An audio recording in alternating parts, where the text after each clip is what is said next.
1664년 유럽에는 패스트, 흑사병이 퍼졌습니다. 그때 뉴턴은요, 케임브리지 대학의 학생이었어요. 런던에 패스트가 창궐하자 지금 코로나 시기처럼요, 학교가 문을 닫았죠. 뉴턴은 도시보다는 시골이 이 전염병을 피하기에 안전할 거라고 생각을 했고 어머니가 있는 고향집으로 돌아갔어요. 전염병은 쉽게 잡히지 않았고요. 그래서 뉴턴이 시골에서 머문 기간은 무려 2년이나 되었습니다. 지금처럼 비대면 수업이 있는 것도 아니고 SNS도 없는데 한창 혈기왕성한 대학생에게 시골에서 보내는 2년은 무척이나 외롭고 답답하지 않았을까 싶어요. 하지만요, 뉴턴은 달랐습니다.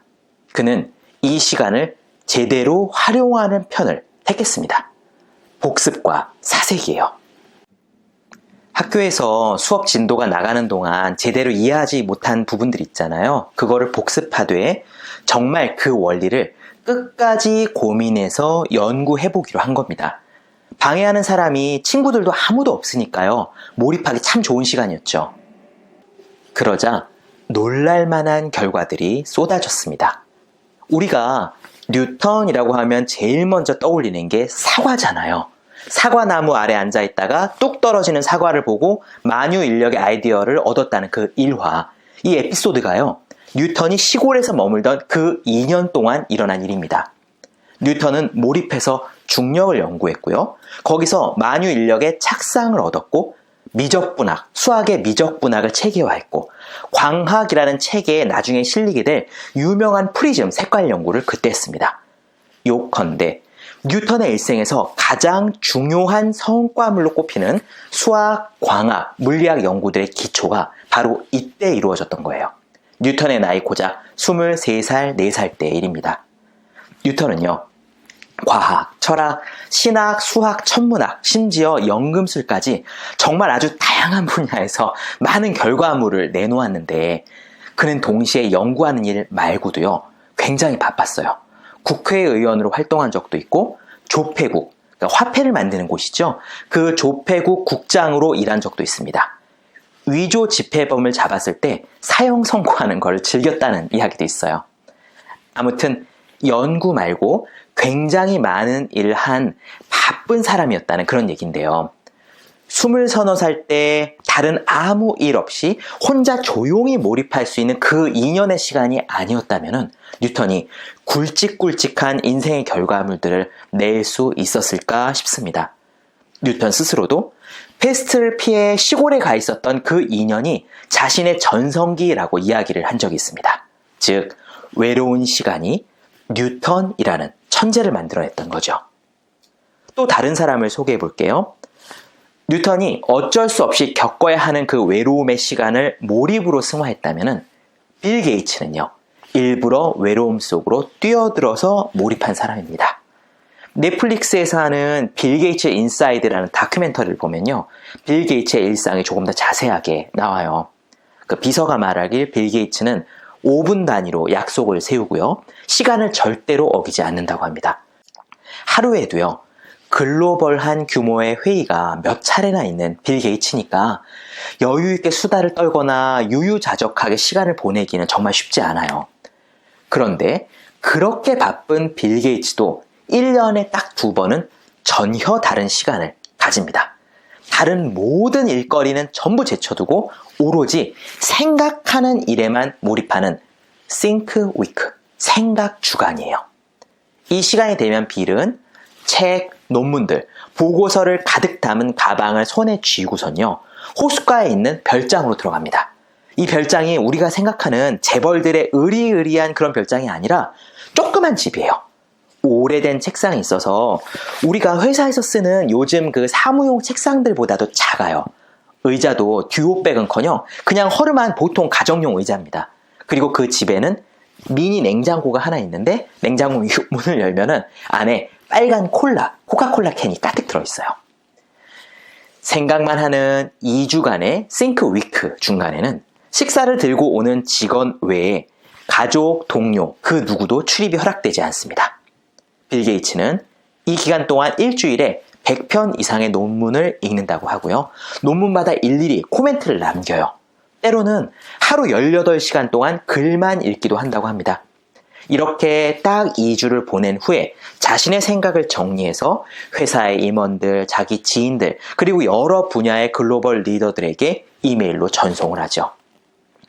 빌 게이츠가 이렇게 하는 이유는요, 세상의 흐름을 읽고 미래의 변화를 예측하기 위해서입니다.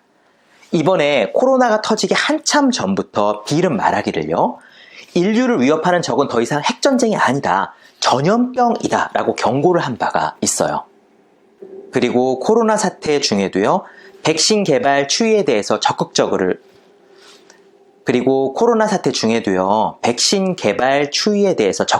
목소리를 냈죠. 이런 거는 그냥 막 던지는 게 아니라 실제로 빌 게이츠는요, 마이크로소프트를 직접 경영하던 1980년대부터 일부러 생각 주관을 가지면서 현재의 흐름을 파악하고 미래를 예측하는 연습을 지금 벌써 한 40년 동안 해왔습니다. 그랬기 때문에 앞날을 내다볼 수 있는 그런 해안을 가질 수 있었던 거예요. 고작 20살 무렵에 마이크로소프트를 창업한 그가 40년 넘게 이 세계를 선도할 수 있었던 힘은 우연이 아닙니다. 이렇게 일부러 외로움 속으로 쏙 들어가서 만들어낸 몰입의 시간이 있었죠. 가장 담대한 나를 만드는 12가지 원칙을 다룬 태도 수업에서 저는 외로움이라는 키워드를 다뤘습니다. 어려운 시기에 처하면 우리는 외로움을 느낍니다. 시험에 떨어졌을 때 카톡 프사를 지우고 잠수를 타거나 사업이 잘 안 풀리면은 친구들 연락을 안 받는 그런 경우가 종종 있잖아요. 또 지금 이 코로나 시기에는 사회적 거리 두기로 약속이 줄어서 외로움을 느끼는 사람들이 많다고 합니다. 그런데요, 위기를 극복한 사람들은 이 외로움을 그냥 참고 견뎌야 할 대상으로 보지 않았습니다. 빨리 이 시기를 지나가야 되는데, 얼른 다시 예전처럼 되어야 하는데 하고 그냥 기다리고 있지만 않았어요. 그들은 외로움의 시간을 적극 활용했습니다. 자신을 업그레이드하는 시간, 축적하는 시간으로 썼다는 이야기예요. 뉴턴이 패스트로 인해서 혼자 있는 시간을 심심하다, 외롭다, 언제 끝나지 지겨워 라는 생각만 하고 보냈다면 오늘날의 뉴턴은 없었겠죠. 저 역시 마찬가지였습니다.